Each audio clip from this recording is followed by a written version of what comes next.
Hello everyone, hello Bath Talks Talking here. Hope everyone's doing well. So the title of my discussion today is, has the coronavirus exposed African leaders? So let me repeat myself again. Has the coronavirus exposed African leaders? Question mark. So I want my viewers to just think about that question there. And okay, here's my response. So Bath Talks Talking, here's my response. I personally think, I would say yes. And yes on numerous things. But I just want to start off by Africa looking after its citizens in terms of, when the lockdown happened. Not a lot happened in terms of how they were supposed to look after them. Africa, as you know, is the only continent on this planet blessed with so much. And I'm talking about mineral resources. And it's like, for a country to have, for a continent to have oil, numerous amounts of oil, diamonds, numerous amounts from east to west to south. Gold. There's gold in West Africa, there's gold in South Africa, there's gold in Central Africa. Come on, like, what's happening? What is happening? Africa, what is happening? If you look at England or the United Kingdom, they do not have any solid mineral resource or resources, but they make sure things are in place for its citizens. So I don't know, it's a very, very emotional topic for me because I don't get it.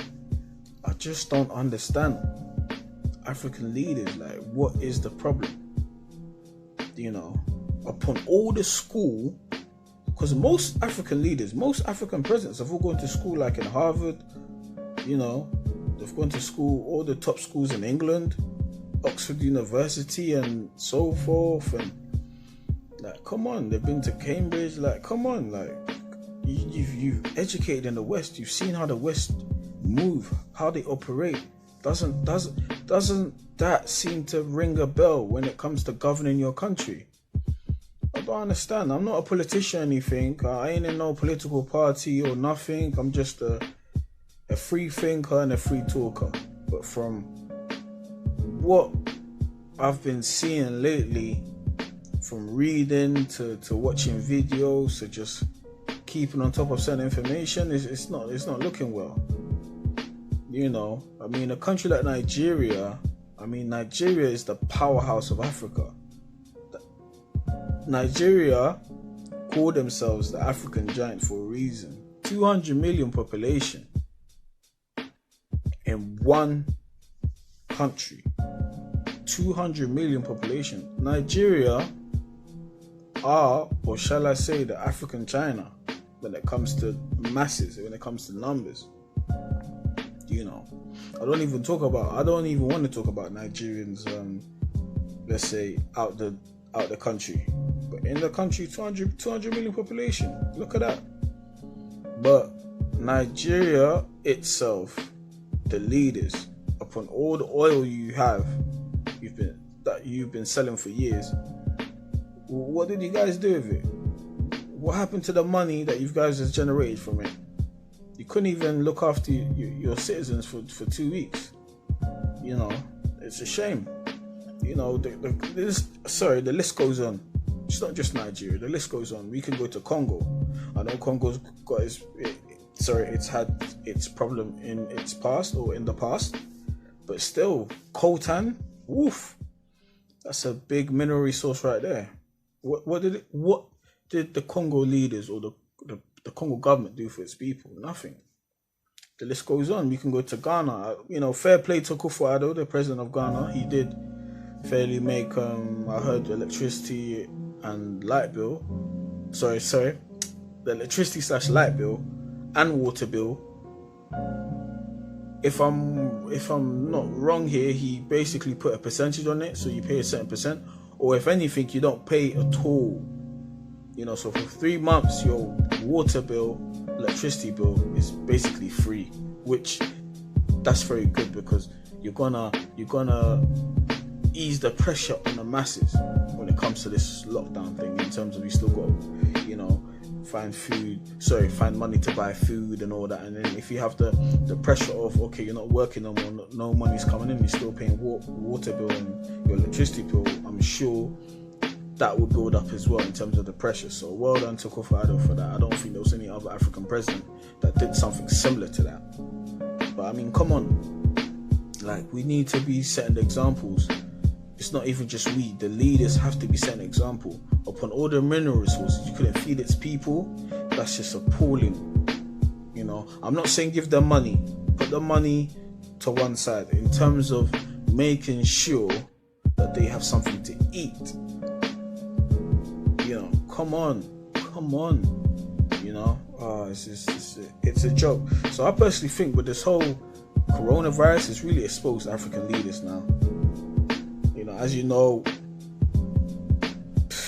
Africans have been getting the whole backlash of we are the virus. Even in China, Chinese people were treating Africans in China like to say, you are the reason why we got the virus, whereby that's a lie.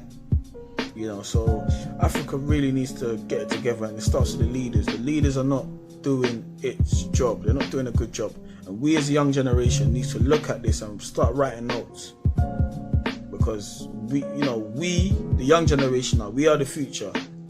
We are the future, and we need to see the mistakes here, because it's too much. Everyone's getting smart now because of the internet and social media, or let's say technology. But the only people that are not getting smart are African leaders.